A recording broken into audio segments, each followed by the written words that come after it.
what is the typical run rate over, say, a 4-month period? Is it close to that? Is it 1.2 trillion? Is it 500 billion? What is the debt issuance on a normal run rate?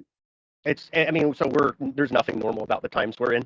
So there aren't a lot of good historical analogs to look at. We can look at last year and say, for the last quarter of the year, there was about $500 billion of issuance, I believe.